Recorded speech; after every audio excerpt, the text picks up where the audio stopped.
और अब कुछ बात करेंगे पाकिस्तान तहरीक इंसाफ के चेयरमैन इमरान खान की, जिनका कहना है कि ये पहले साजिश के तहत आए और फिर नैब में केसेस खत्म करा रहे हैं। इनकी कोशिश है कि मुझे किसी केस में बंद कर दें और ये तहरीक रह जाए, जेलों में डालें या जो भी करें, ये तहरीक खत्म नहीं होगी। शफाफ इलेक्शन का होने तक पीछे नहीं हटेंगे। इमरान खान डट गए, मुखालफिन को इलेक्शन में चित करने का अज़्म। कहा नून लीग ने धांधली से ज़िमनी इंतखाबात जीतने का मंसूबा बनाया है, धांधली के बावजूद हम इनको हराएंगे। नबी सल्लल्लाहु अलैहि वसल्लम की शान में गुस्ताखी पर शरीफ खानदान से मोदी के खिलाफ एक्शन का मुतालबा कर दिया। इनकी कोशिश ये है कि इमरान खान को किसी तरह किसी केस में बंद करो ताकि ये सारी तहरीक रह जाए। हमने किसी सूरत अपनी हकीकी आजादी की तहरीक, चाहे ये जेलों में डालें या जो मर्जी करें, ये अब तहरीक खत्म नहीं होगी जब तक साफ और शफाफ इलेक्शन की अनाउंसमेंट नहीं होती।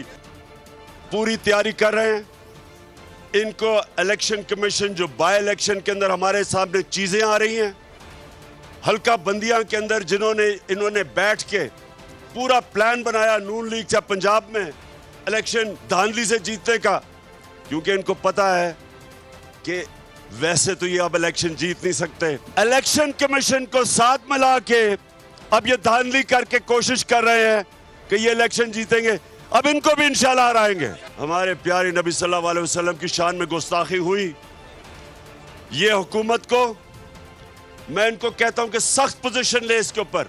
अगर अरबों के अंदर 4 मुल्कों ने सख्त पोजीशन ली है, ये भी सख्त पोजीशन ले, दोस्ती और बिजनेस खत्म करें। अपने नबी सल्लल्लाहु अलैहि वसल्लम की जो शान में गुस्ताखी हुई, स्टैंड ले, जिस तरह अरब मुल्क इनके प्रोडक्ट्स की बॉयकॉट करवाएं।